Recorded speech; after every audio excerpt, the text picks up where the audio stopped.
Tukimsubiri Bwana Bilai. So for all of us who have joined, so I'll just take us through process of accessing the platform. Naona Bilai finally ametujoin. Karibu sana.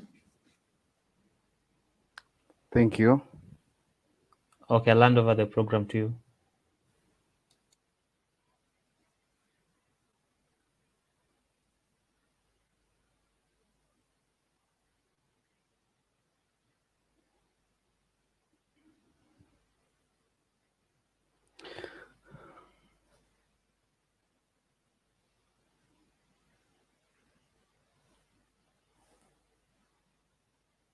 Okay. Habari za jioni. Kwa majina naitwa Bilai Chacha. Ni moja kati ya mentors wa competition ya CyberStars 2021 ambayo imekuwa hosted with help na Seki na iko under TSRA. So thank you for all of you, watu wote ambao mmeingia katika session ya namna hii na katika challenge ya namna hii. I hope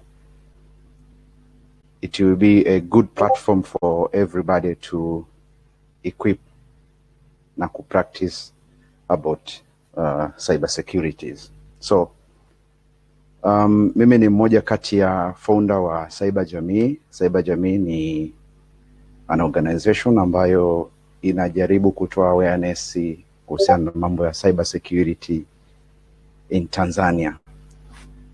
So today tutapitishana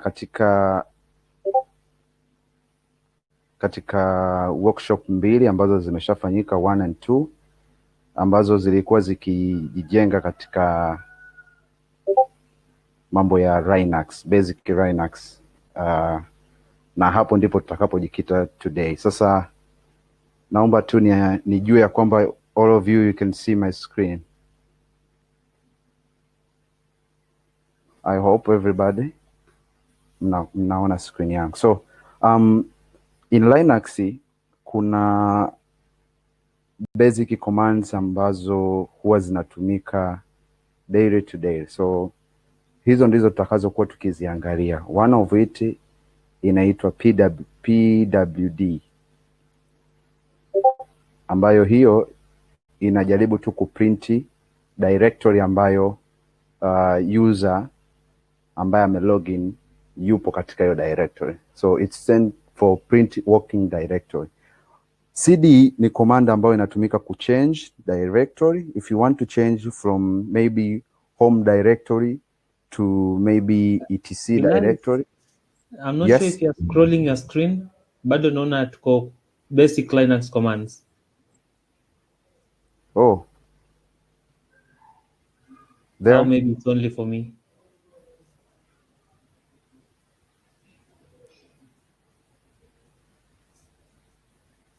Acha ni confirm alafu nitakuchat kama ni shida upande wangu au all other users are having the same issue. Okay.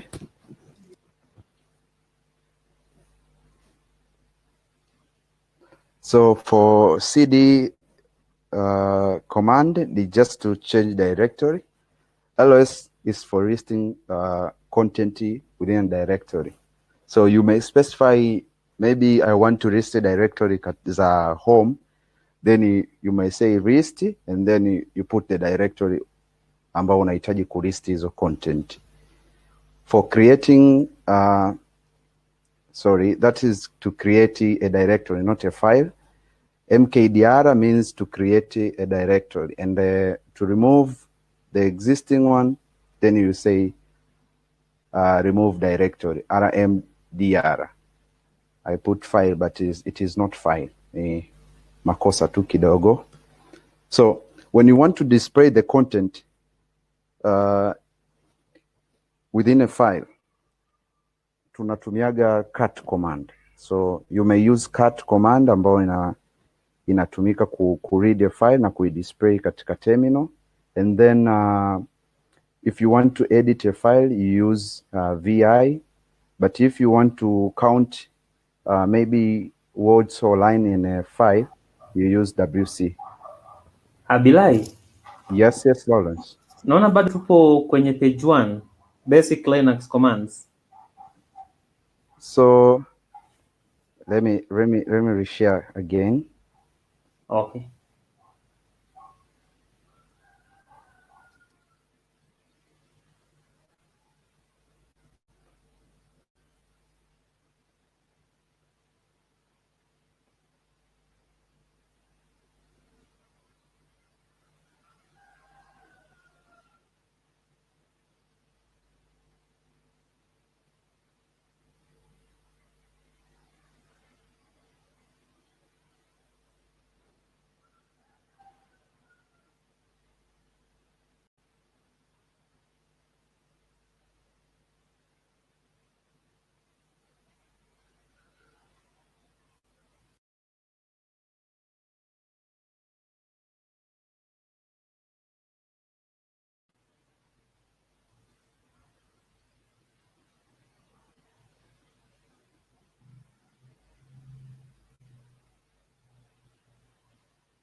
Lawrence, can you see now? Yes, now naona tuko kwenye page 2. Okay. Asante.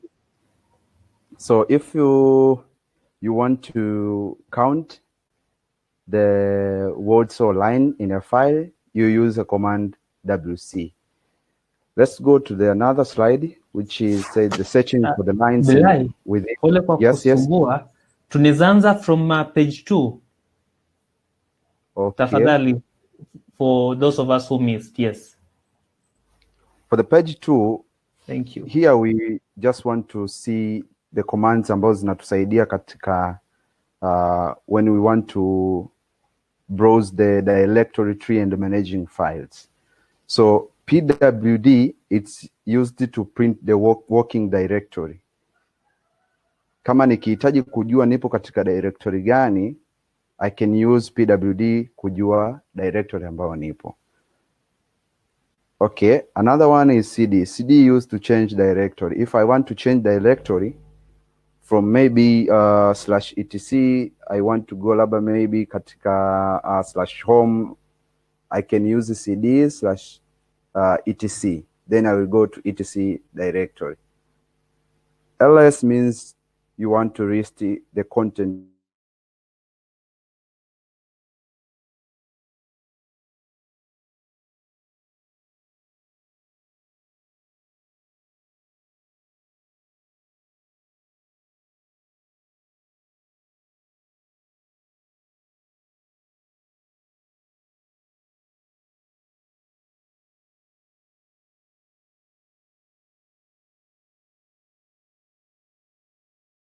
Bwana Bilai, nadhani tumekupoteza. We can't hear you.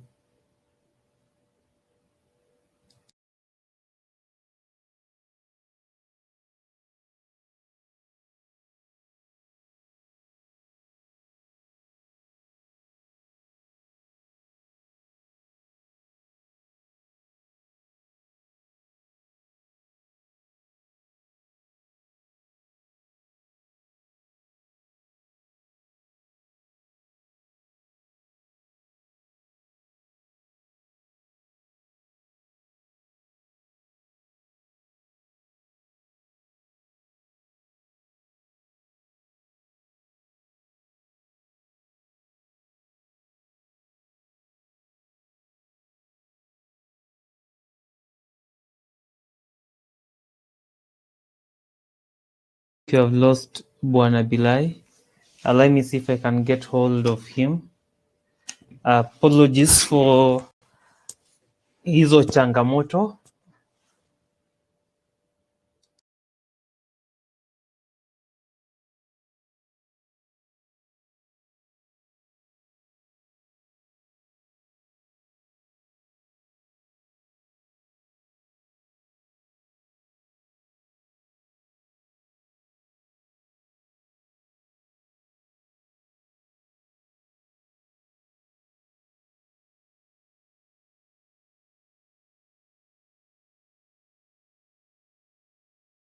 wait for Bilai to rejoin us, I'll just want to take guys through quickly process of connecting to the platform for anyone who had issues before.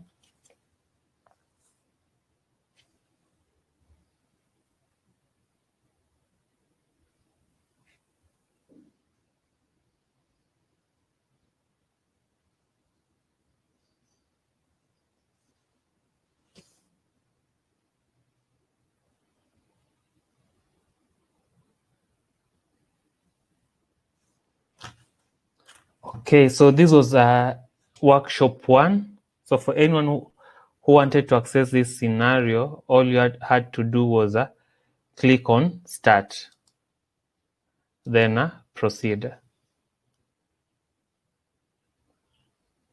So for anyone who did that, the scenario finally will have loaded. Then tungepata the Intel section. So the Intel section in most cases will tell you what needs to be done. So the first scenario, you are focusing mostly on how to connect to our VPN using a VPN via SSH using the OpenVPN setup. So from the Intel tab tuko na mission, then we have rules. So rules give you the format of answering this question. So in this, for rules specifically, you are being mentioned on how to identify the flag. Then lastly, we had the leaderboard. So leaderboard basically shows you top 5 guys depending on performance. Then we have the questions. So the questions are basically do what? They are the assessment, what you are supposed to answer.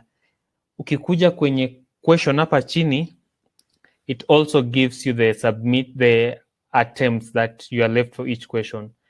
So certain questions will have a single attempt, others will have many attempts. So in our case, this one had 5. Naona Bwana Bilai is back online. Ukuwa tayari Bilai, just let me know and you can share your screen. Okay, then pia kulikuwa na the server section. Bilai uko tayari? Yes. Okay, then so I'll stop. Let me just finalize this, then I'll stop sharing. So kwenye server section, the server section has the infrastructure, the different machines you'll need to interact with. Then hapa kwenye server kuna hii icon hapa ya console ambayo itafungua a browser kwenye a console kwenye browser yako. Then 2, under services, we also have different services, specifically SSH, ambayo itafungua web shell. So if I click on this, it will give me a terminal on the browser. So nikirudi back kwenye hapa, nikitaka kujua passwords zipi za kutumia, ndio hizo hapa zimekuwa indicated. So username ni Ubuntu, password ni Ubuntu. Sasa kwenye console hapa niza type Ubuntu, alafu password ni Ubuntu.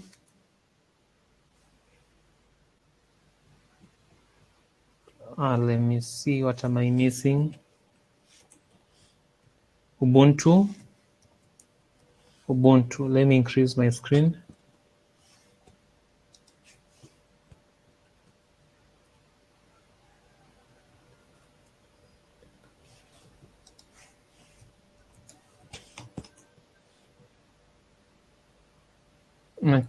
Jamani, why is it not working? So Ubuntu,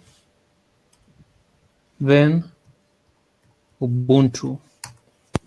There we go. Alafu nitapata access kwenye system. Kama nilitumia web shell, hii hapa nika open web shell, I still get access to my machine. Now, this approach here haihitaji utumie VPN. You can access everything straight from either kutumia the web console or anything. Then we have hii icon hapa hii ya gurudumu au gears. Ukitaka kurestart your server au kureset. Kureset ni in case you want to revert back to a clean working snapshot. So in case you break your server, make changes ambazo zitakuwa za hitilafu, you can always reset your server. So in regards to access, that's one of the other ways you can access. However, kwenye challenges zingine utahitaji kutumia VPN. That's why tulieka walkthrough au instructions za kuaccess VPN. Then kwa hayo machache ningependa kumrudishia Bilai program. Bilai? Okay.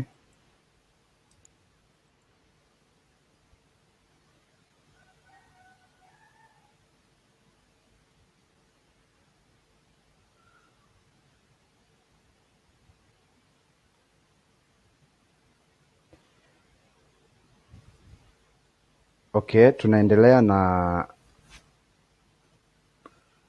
how you can display and modify text file. Command cut inatumika kuread file na kudisplay hizo content, while kuedit file tunatumia vi, o wengine wanapendelea kutumia nano, lakini count words na lines na kwenye file huwa tunatumia command ya wc. When you want to search a file huwa tunatumia command locate ama find. Sasa we'll see what the difference between find and locate, but what I know, command locate huwa inakuwa iko very fast because inaenda kuquery in database. You see, commands zote ambazo zinakuwa run katika terminal huwa zinakuwa saved within a file. So locate huwa inatumika yani inaenda kucheki kwenye ile file na kuangalia huyu mtu amerequest file gani katika command yake. Kwa hiyo inakuwa more fast. Lakini pia find nao pia inatumika search a file. Nao pia lazima i-based katika criteria ambazo utakuwa umeziweka kwenye hiyo command. But grep command huwa inatumika search ama fetch content in a file. Kwa mfano niko na file linaitwa file 1 ambapo huko ndani nimeandika labda maybe CyberStars na maneno mengine. So when I want to find keyword CyberStar in a file 1, I will use maybe cut file 1 and then na grep with the CyberStars. Tukienda kwa haraka kwenye kumanage rights, chown huwa inatumika kuchange ownership ya file, while retrieve mode hutumika kuchange permission for a file, na chgrp hutumika kualter group, owner wa group of run. Other command ambazo unaweza kukutana nazo kwenye scenario tumekutana nazo ni kwa mfano maybe you want to switch from one user to another user, we use command su kuswitch. Command id used to print the id of the user. So that's the short scenarios ambazo tumekutana nazo katika workshop 1 na 2 ambazo zilikuwa zinatuhitaji kuelewa kidogo kuhusiana na hizo command. Okay, so thank you. Let's go and start workshop 1.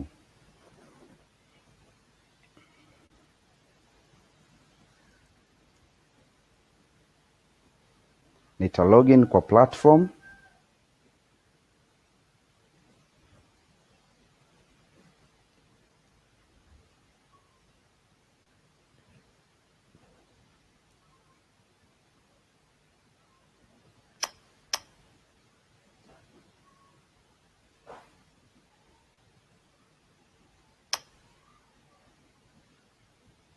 tutaanza na workshop 1. Lawrence.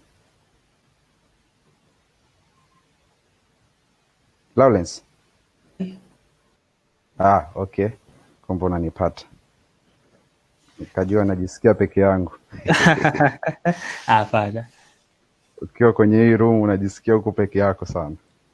Ukweli, it's very strange. Kama unajiongelesha. Where is my password? Saidi Bakari, unatupata? Naona unasema umetupoteza sisi wote.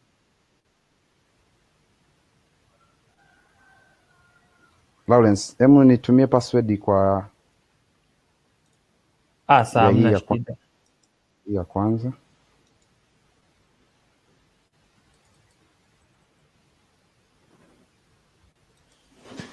Hiyo password nitaiweka hapo. Umeiweka wapi? Dakika moja ni rushe wapi hapo kwenye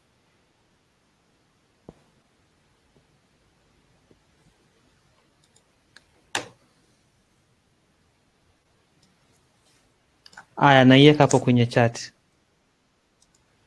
Kwa webinar? Kwa webinar. Cool.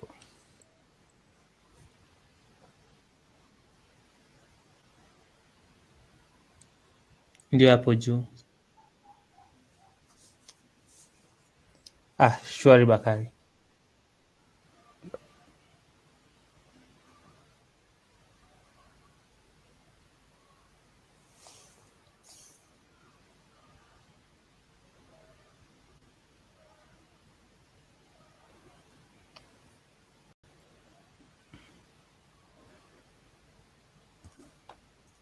Okay.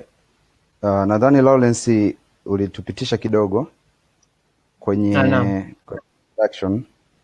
So ukiwa umeilaunch tu umestart scenario, huwa unapata mission, like a mission of that game. So hii content ni muhimu sana kuwa unapitia katika kila challenge utakaokuwa unafanya ama tunakuwa unafanya. So inakupa clear picture ya challenge ambayo unaenda kuifanya itakuwa imebase katika vitu gani. So I'm going to start.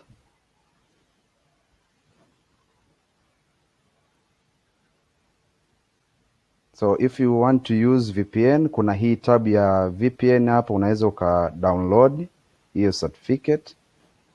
Ukishai download itaingia kwenye mashine yako, and then you can connect. Unailaunch tuko terminal yako, and then unaandika hiyo open VPN, then you type the file name.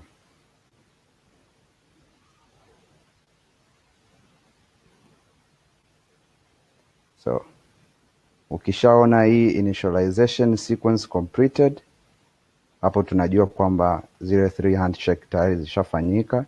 Hapo utaona status imekuwa ni green, so you're good to go now. So question number 1. Anasema what's the UID of the current user Ubuntu? Just enter the number. So lazima ita request kuingia kwa hiyo server. So hii terminal ukiikata tu itakuterminate katika VPN. So unabidi tu iache hivyo irani, utafungua tu terminal nyingine. So ninaweza nika SSH kwa user ambaye tulimuona pale anaitwa Ubuntu, which IP utaichukua. Ukija kwenye servers, copy the IP,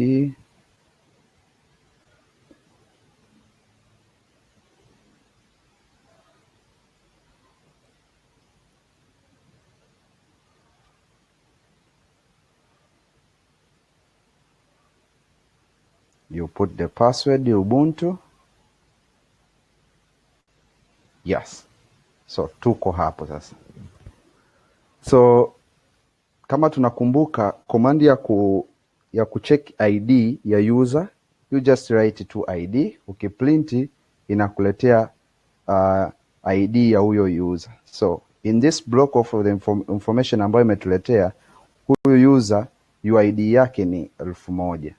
So ukiichukua ukaenda ukaiandika kwenye field ya kujaza kwenye question 1, ukiandika tu 1000 ukasubmit, basi unakuwa umepata. Utaona huku kwenye hiyo question kuna alama ya green, but ukiona ka red afu with cross ujue hapo tumekosea. So you may see sometimes unaweza ukawa na swali ambalo lina attempt 5, 10 ama 1 kulingana na complexity ya hilo swali.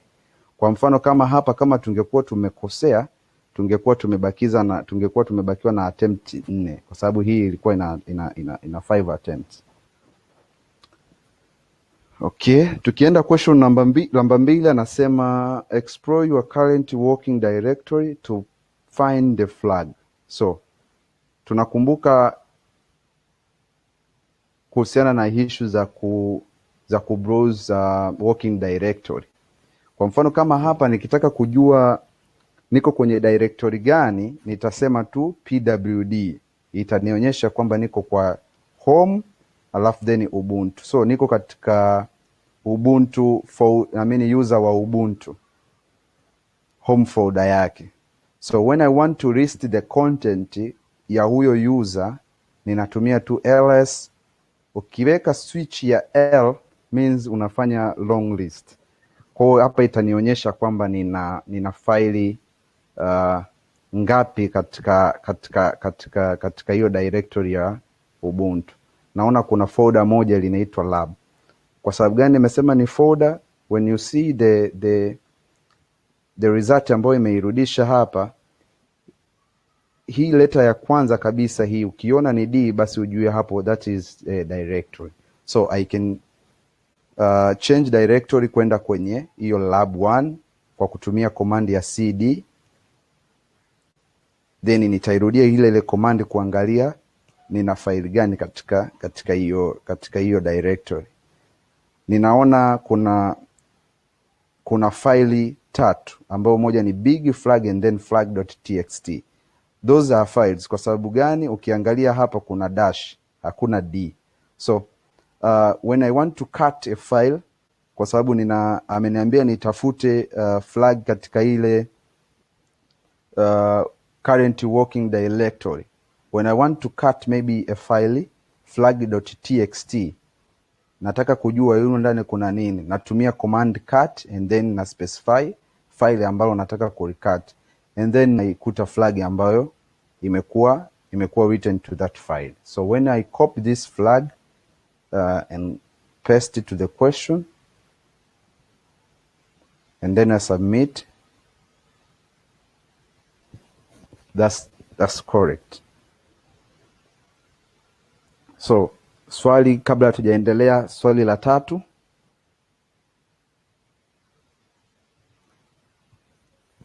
Lawrence, do we have any question kwa chat yetu hapo? Sioni anyone asking any question. Ko sawa, naendelea. Okay. Then anatuambia explore your current working directory and find the hidden flag. So kumbe kuna flag ambayo imefichwa katika huyu user wa Ubuntu. So kama unakumbuka wakati tuna list content tulitumia switch L, lakini hii hailist file zote ambazo hazimekuwa hidden. Kwa if you want to see all files, unaongezea tu switch A hapa. Means all.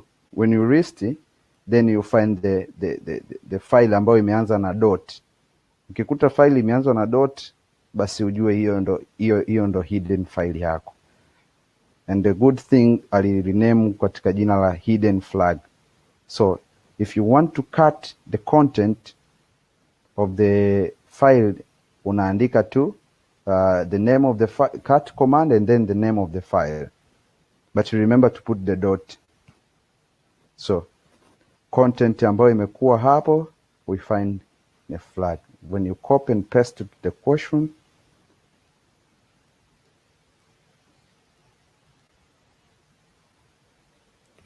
we are good. So question number 4, what is the size in human readable format of the file called big? So there is a file called big. Anatuambia tutafute tujue iko na size gani in human readable. So ukiangalia hapa mfano wake ametuambia 55G.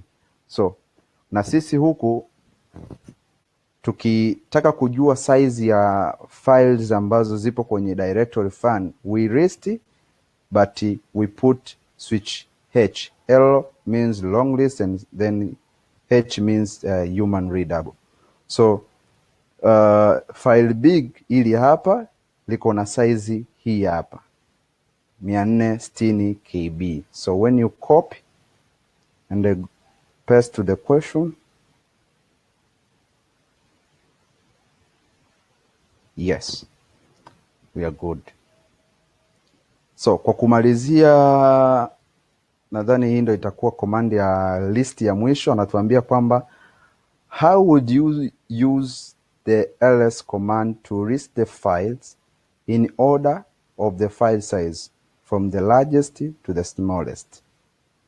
So this one naomba nipate kwa chat hapo mtu mmoja ajitolee kuandika command ya namna hiyo. It's just interaction tu kama tuko pamoja. Abilai, tukimgoja volunteer hapo, naona Mary anasema hajaelewa question 2. Question 2, okay. Question 2 itakuwa swali gani?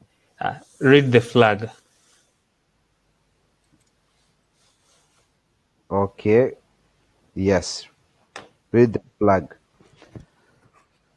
Hapa tulichokuwa tunakiangalia anapotuambia read the flag, alafu anatuambia explore your current working directory to find the flag. Mara ya kwanza kabisa wakati tumelogin kwa server tulikuwa kwa user Ubuntu. Tulikuwa hapa, let me show you. Hapa ndipo tulipokuwa. Sasa akatuambia kwamba tutafute flag katika directory ambao tupo. So kwa haraka mtu tu angelist content za hiyo directory ambayo yuko. When you list the content, utaona kuna content nimelist kwa kuongezea switch A, means kwamba all hidden file nitaziona. But you see hizi zote hizi ni hidden files. Na unaona hapa kuna folder la lab 1. But ukiamua kucheki content ya hizi file, you will not see anything about flag. Na hizi huwa zinakuja during maybe the profile huwa hii file linakuwa created tu to hold the profile, maybe a profile of the user. SSH hii inatumika kuhold all the SSH keys ambazo utakuwa una connect to the another server. But our interest, unaona kuna folder ambalo liko lab hapa. So when you cd kwenda kwa lab and you list the file ambazo zipo under directory lab, utaona kuna file ambayo linaitwa flag.txt, and then utaona kuna file linaitwa flag, and then kuna file linaitwa big. So ukiangalia tu kwa haraka.txt extension, ukiikati hii moja kwa moja, ndio mara ya kwanza tulipata ile flag yetu hii hapa ambayo ndo tuliipaste. But if you want to see content is a flag, file la flag ambayo ni la pili, unaweza kati pia flag uone kama utaona any flag ambayo imekuwa katika hiyo file. You will not see anything about flag here. Also for the big, you may try. then you will not see anything.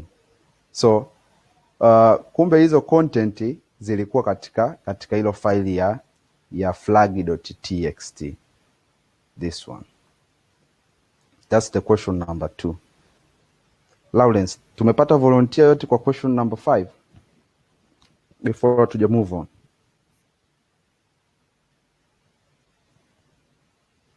Hapo kwanza wapo wengi. Okay.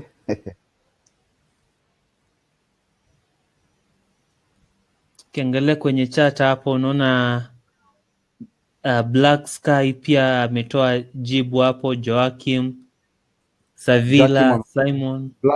Black amesemaje? Joachim amesemaje? What's the wote majority? Wamesema LS switch LS na pia kuna LS switch S. The S is small s ama capital S? Zote majority ni capital S. Okay. So when you go to, you may use command man to find the manual of the certain command. Kwa mfano kama ninataka kujua ni switch gani ambazo zinatumika katika certain command, naweza nikaandika man and then na put ls. Hapa itanipatia mimi manual ya hiyo command na switch zake. So waliosema capital S, let's see. When you scroll down here, capital S anasema sort by a file size, largest first. So this will be the right answer.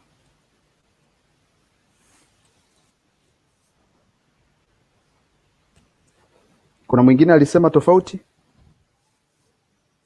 Bwana Lawrence. Sio tofauti vile. Kuna wale ambao walisema LS switch LA, which nadhani pia hawajakosea. So to check LS. LS switch LA.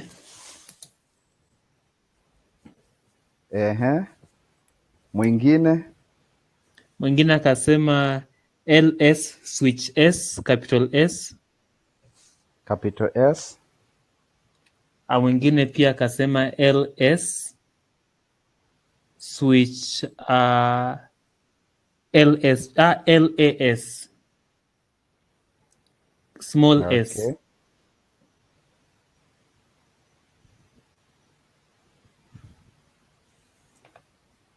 Okay. So small s tunaona hapa sio kweli. Tukiangalia capital S tunaona ni kweli, kwa sababu kama unaona screen yangu hapa, ukiongezea labda maybe H in human readable, utaona file big lina KB 460. Ukija flag lina KB 8.1 which is small. Then this is not, and then for the hidden lina 39 and for the flag ina 21. Kwa hiyo capital S yuko right. Mtu aliandika capital S. Hiyo ndo ina sort from largest to smaller.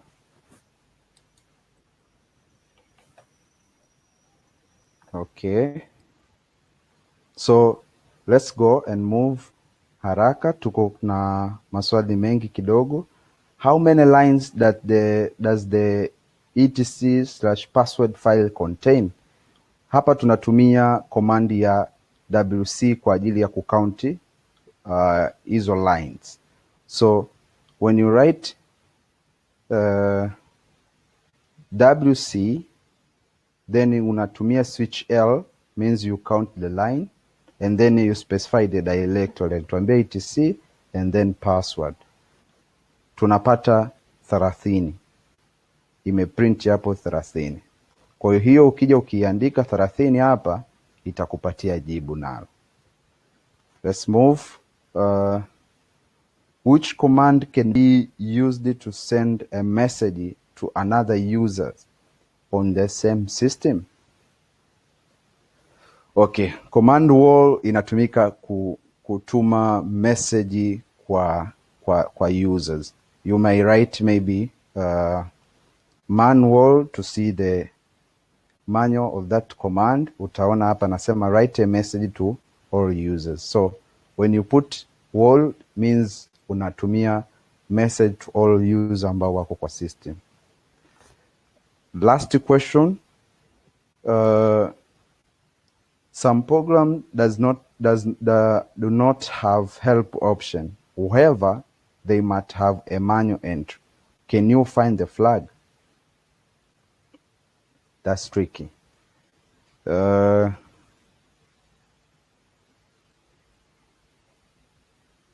Okay. So swali anasema ni manual such as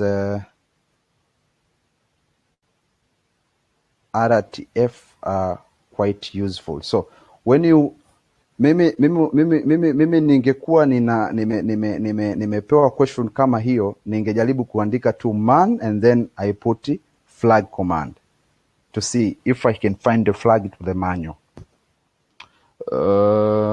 When you scroll down,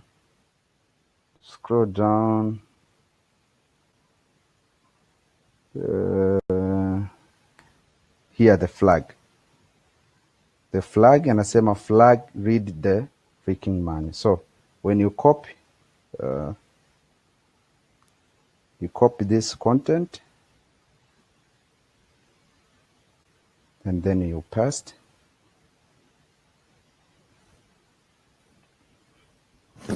That's correct.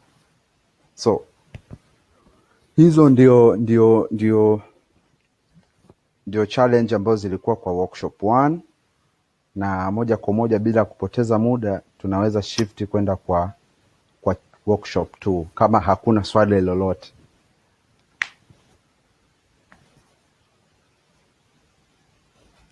Bilai, sioni swali lolote kwenye chat.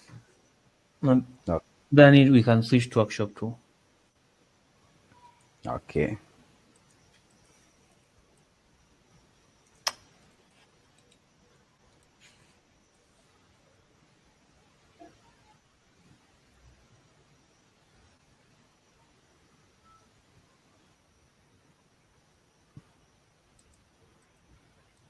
Ningekuomba muda mrefu ungekuwa umenipestia hapo. Oh, ile password. Kwa workshop 2.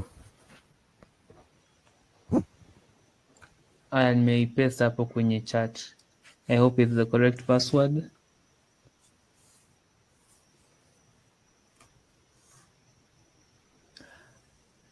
Bilal, workshop 1 ulifunga? Uliterminate? Nilienda tu kwa dashboard. Siku terminate. Junaona kuna viongozi hapa, Simon na Miriam, wanaomba uelezee zaidi the last question. Aha, okay.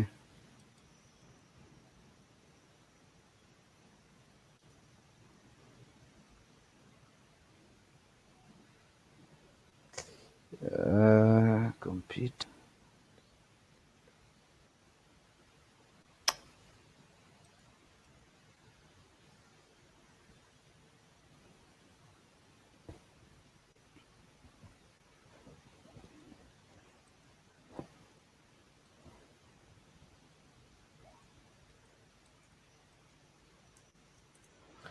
Ukiangalia question number 8 ilikuwa inasema some programs do not have help option. However, they might have a manual entry. Can you find the flag?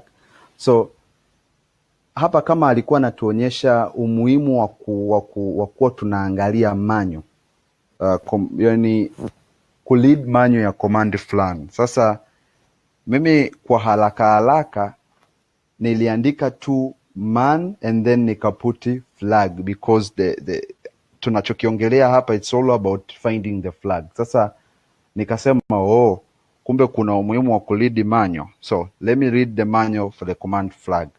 Sasa na humu wakati na read hiyo command manual ya command flag, kulikuwa kuna flag ambayo imeandikwa. So the question is just to remind you on how to play with the manual, jinsi ya kuangalia manual na kuiread na kuielewa. So when you put when you put man and then flag, ukawa unaisoma name, the command name is called the flag, anakuelezea hapo maelezo yote, description and the option. But ukiangalia chini hapa kuna flag na ameiweka kabisa flag and then akaiweka katika format yetu. So when you copy that and they paste to the question, hiyo ndio ilikuwa right answer. I don't know kama kuna wengine wali attempt tofauti na hivyo.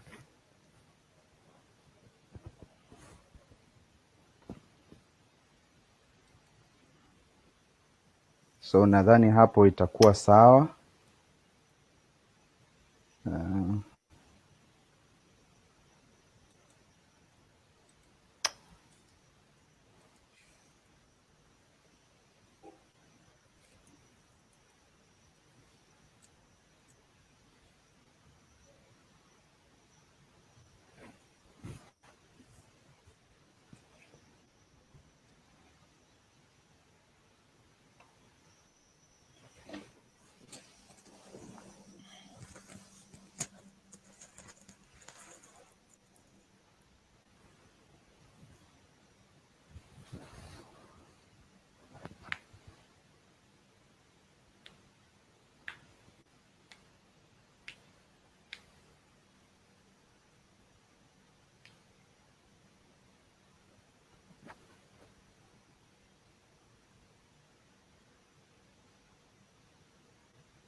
So niko na uhakika kwamba tulipitia hii mission. So direct tutaenda kwa maswali. Maswali yako 6. Swali la kwanza linasema you have gained access to the machines. Locate the file contain flag. So let me see if kama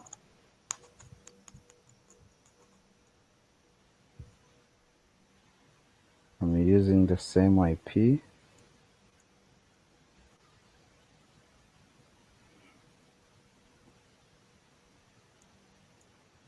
Oh.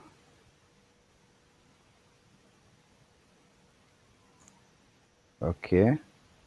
I want to connect again.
Okay, SSH key.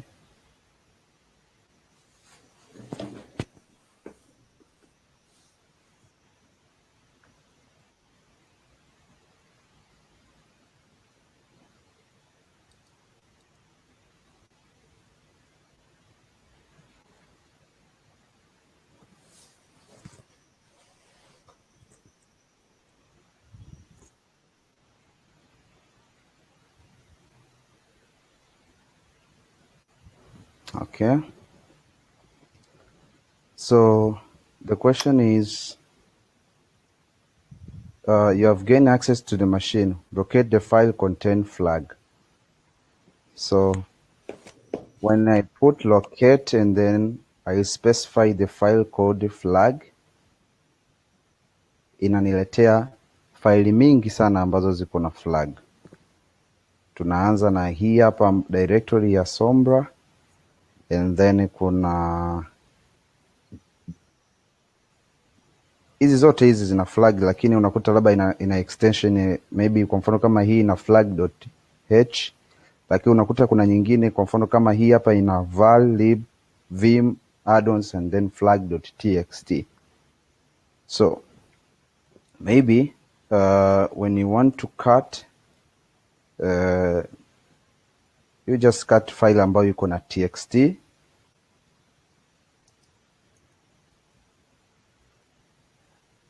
Here we have a flag. But if you want to cut maybe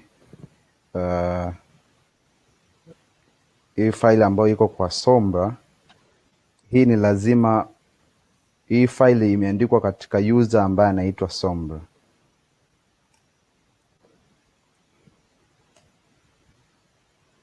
Nao pia ukicut unashindwa because of permission. Unaona hii hela imesema ni permission denied. So probably the first question ilikuwa inatuhitaji to attempt kwa hiyo file. So when you copy the file, the flag, and then you paste, iko sawa. Global search irregular expression. Anasema find the flag in the grep_me file. Make your file easier to use one of the most useful Linux command line tool available. So tuna file ambayo inaitwa grep_me. We need to find this file.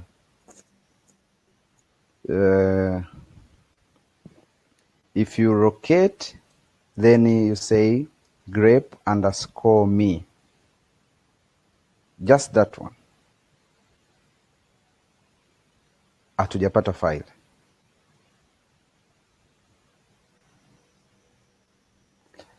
Okay, tuna explore zaidi kwenda kwa, tunaangalia directory, tuko kwa Ubuntu. When you read the content, tuko tuna file hapa linaitwa grep_me. So hili file kumbe liko kwa directory ya home/ubuntu. Why tulivyoandika locate then grep_me hatujapata hilo file? Labda niulize washiriki, ndugu zangu jamani, why tumeshindwa kupata hilo file wakati tumeandika locate? If you have answer, put it in the chat and then tutaangalia who is correct. So when you cut that file,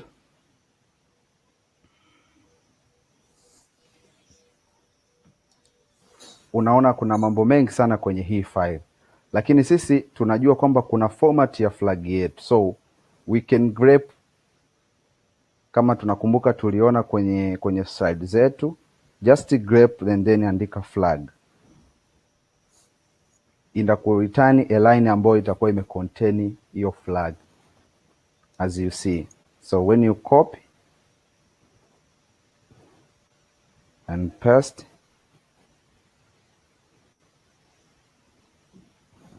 inakuwa iko sawa. Okay, anasema Sombra is an 31337 hacker and uses super secure password. She does not use the password manager though. Find the file with her flag. So huyo ni user. Jinsi ya kuswitch, maana hapa tuko kwa user Ubuntu, tunatumia command su and then we shift it to the another user. But tuangalie kama tuna uwezo wa kuingia kwa directory yake ya Sombra, home directory yake. Tuko ndani. When you list the content under Sombra, you find the flag ambayo hiko katika hiyo directory yake. But ukiangalia hii flag permission yake yeye mwenyewe tu anaweza kulead. So we cannot cut hii file kama hatuja kuwa Sombra. Na nakumbuka hii tulishaiangalia, tukisema cut maybe flag itakwambia permission denied. But tunaangalia kuna file ambayo inaitwa pass.txt. Maybe this file ime contain password ya huyu user Sombra. So let's cut the file pass.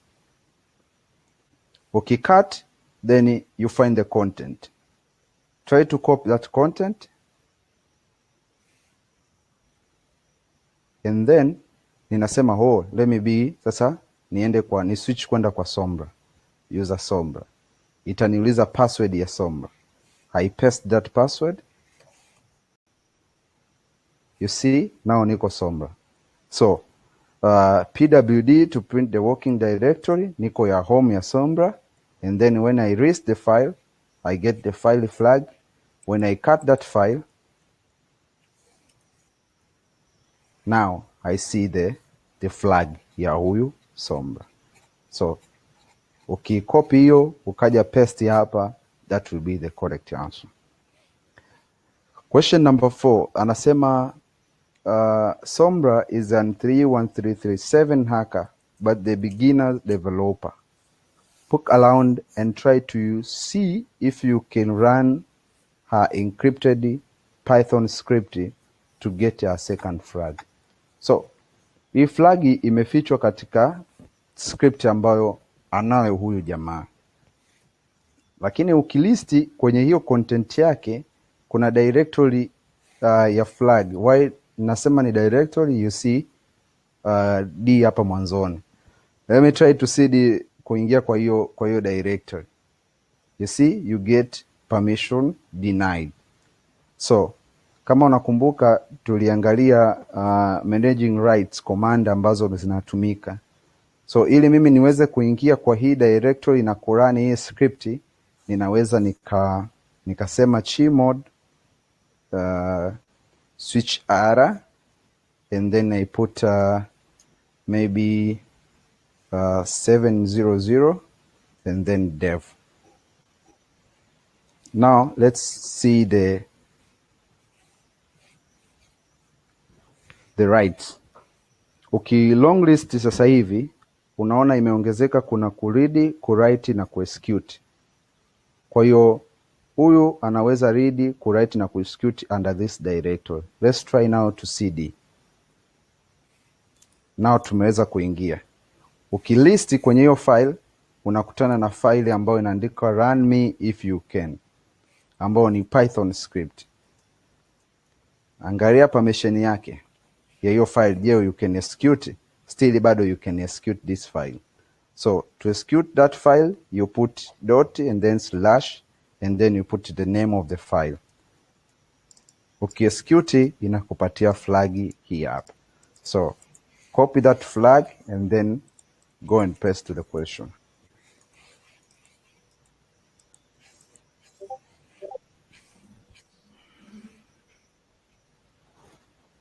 Okay.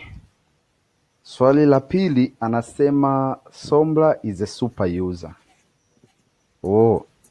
Kumbe Sombra ni super user.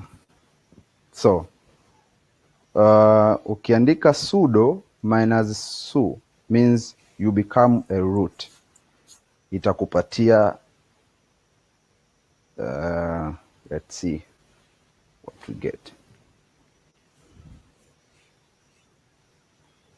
Okay, now you are a root.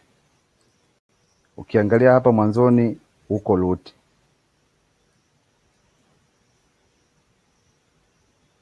Ukiandika hiyo command ya who am I, unajiona hapa kwamba wewe sasa ni root. So, anatuambia ya kwamba huyu Sombra kumbe yeye alikuwa ni root. So, can we find the flag? So, mi kwa haraka kama Sombra ni root, then I will go to the root directory and then to see the content katika hiyo file, katika hiyo directory. You see the file called flag.txt. Hata kama ukitumia command locate utaipata hii, kwa sababu tayari umeshakuwa ni root, unaipata hii faili na unaweza ukaikat. So this will be the flag, copy and then paste to the question.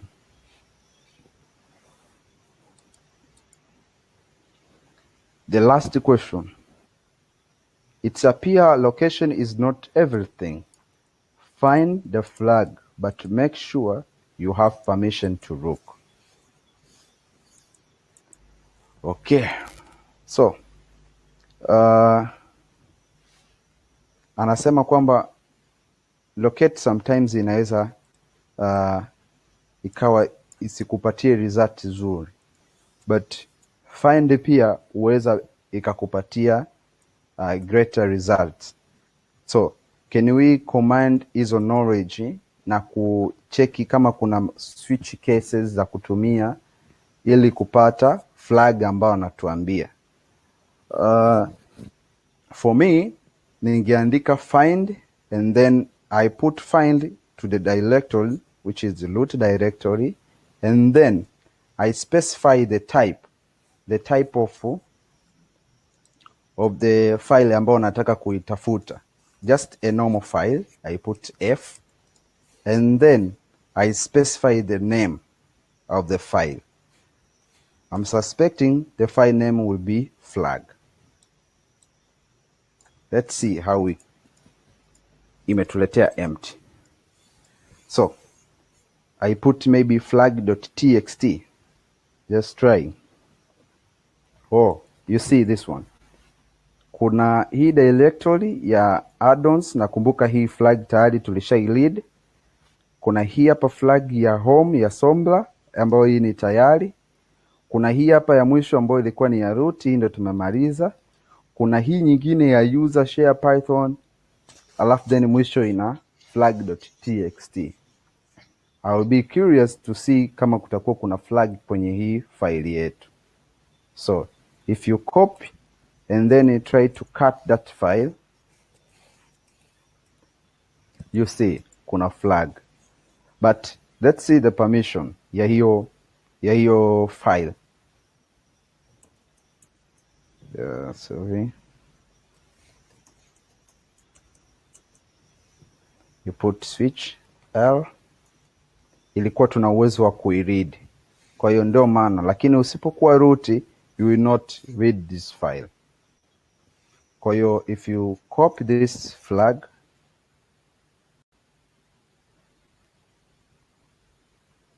and paste to the question,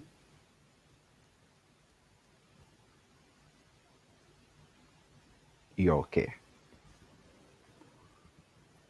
So kwa ufupi ni basic commands ambazo kidogo zilikuwa zina uhitaji uwe umechangamka kidogo, alafu then unajaribu tricks mbalimbali, kwa sababu unaweza ukafail moja and then you try another one ukapatia hivyo.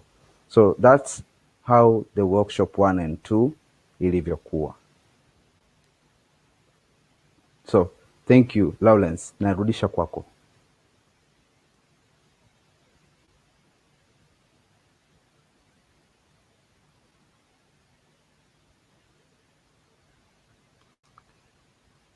Lawrence.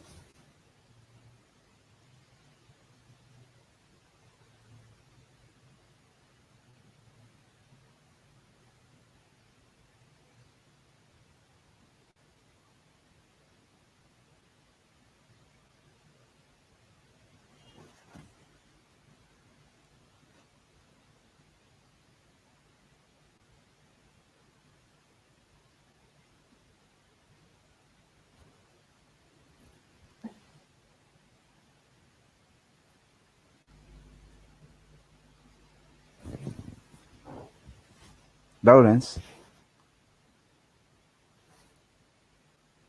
Oh, naona amelefti. So kama kuna swali lolote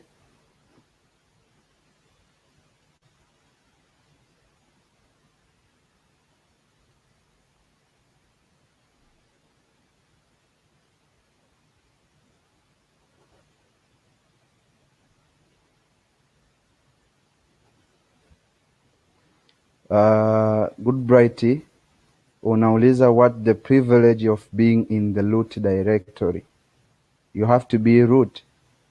Kama ulikuwa Somra, swali lilikuwa natuambia Somra alikuwa yeye ni super user. So when you do sudo and then you su, you will be a root.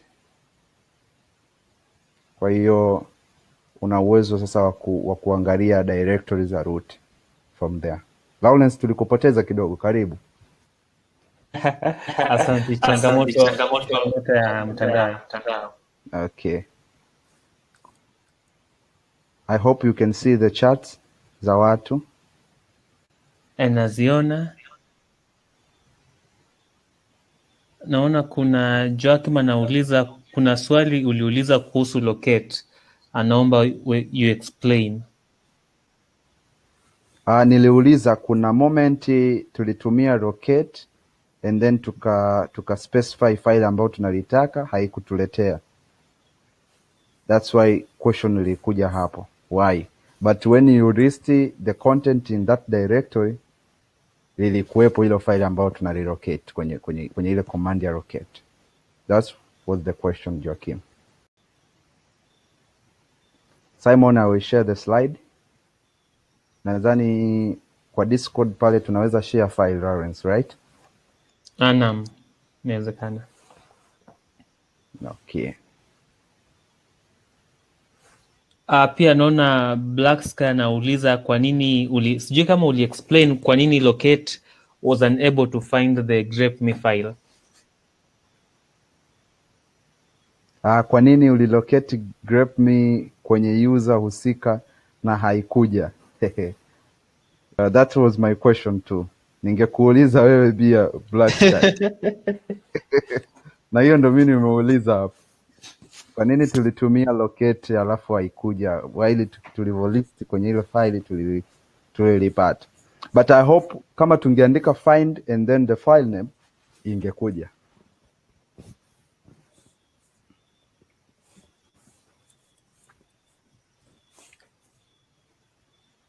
Bilai kujibu, naweza jibu swali? Sawa, waweza jibu pia. Acha nijaribu. Locate inatumia database. Okay. So hiyo database ya locate yafaa you periodically update it.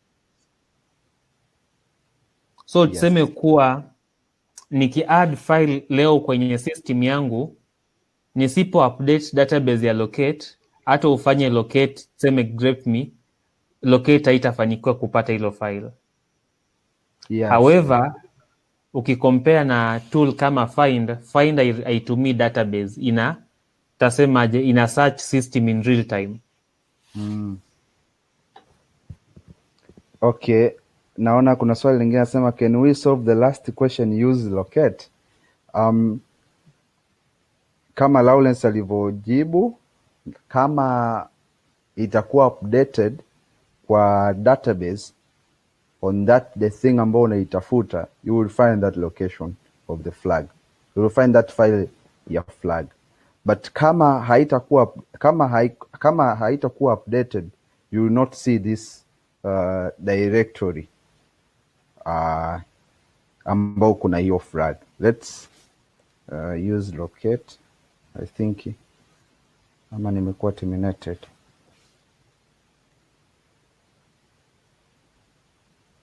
Bilai nadhani hiyo lobby isha expire. Okay. Hata mimi hapa siwezi access sasa. Okay.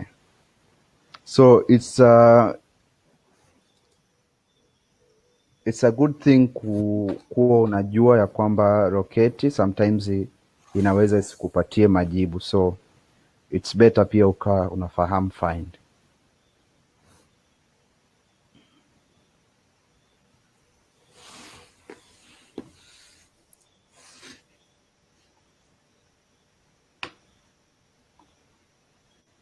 Simon, ulipoanza kufungua workshop 2 via SSH iligoma. I faced some issues here. Can you explain please what you did to log in via SSH? Ilikuwa tu haija update file ya SSH keys. so huwa pale inatoa command ya kuiupdate. When you do that command, basi una uwezo sasa wa kuingia kwa SSH. I don't know kama itakuwa imeni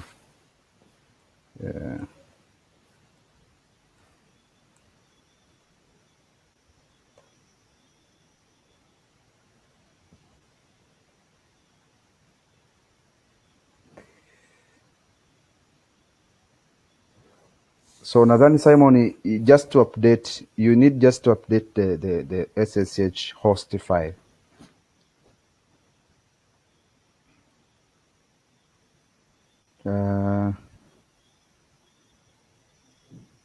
Okay, cool. Bwana Lawrence, mimi nimeishia hapo, and audience, thank you so much. Natumaini Kiongozi, kabla uchomoke, naona pale Godbright ametuuliza ile flag ya capital R ni ya kazi gani? Nadhani hapo ni pengine ukitumia ile command ya chon. Okay. Ile ilikuwa hiyo switch for example, kama una directory, within a directory, labda maybe kuna directory nyingine na kuna other files. Sasa usipotumia hiyo switch capital R, utakuwa unakosa access within those files ambazo zipo kwenye hiyo directory. So it's just a recursive, yani inakupatia kufanya changes ndani ya zile files nyingine ambazo ziko kwa hiyo directory.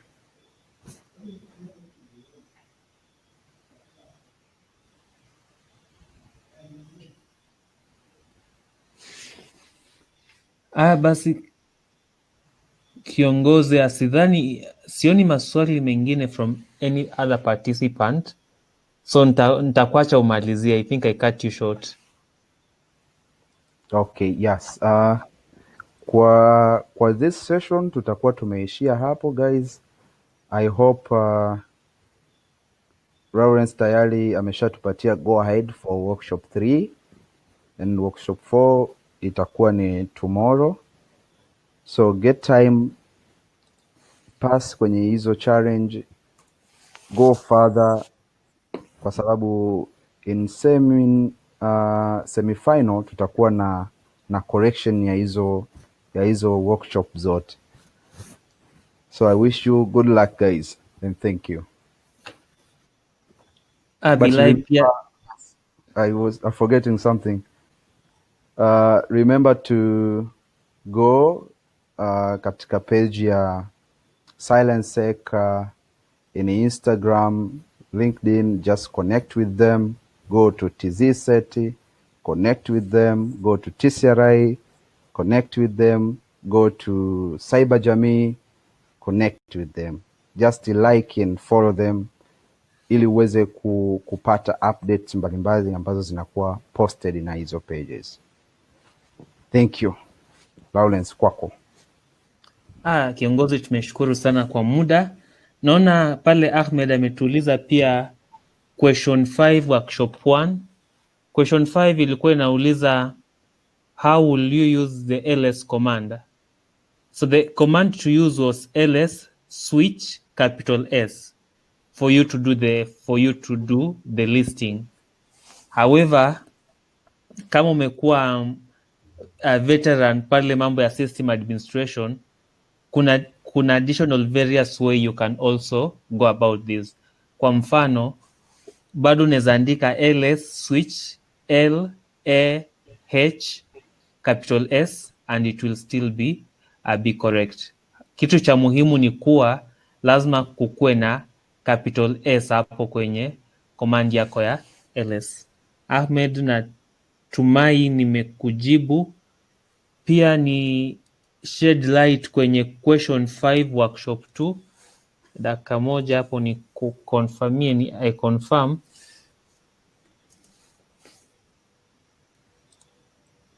So question 5 workshop 2, swali lilikuwa linauliza kuwa is Sombre a super a super user? Hilo swali ilikuwa inapaswa upeane flag. Flag yake ilikuwa it's good to get root, something related to that. Yes. Haikuwa swali ya kusema yes or no. So Ahmed, the command to run ingekuwa ls switch s, though pia you might be able to, in actual nitasemaje, kwa real world you might be able to get away with this also. I hope tumekujibu.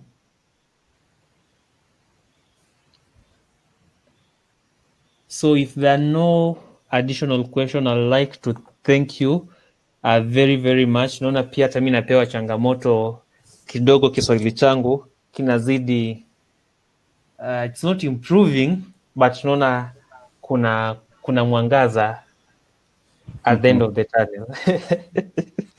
Uko vizuri.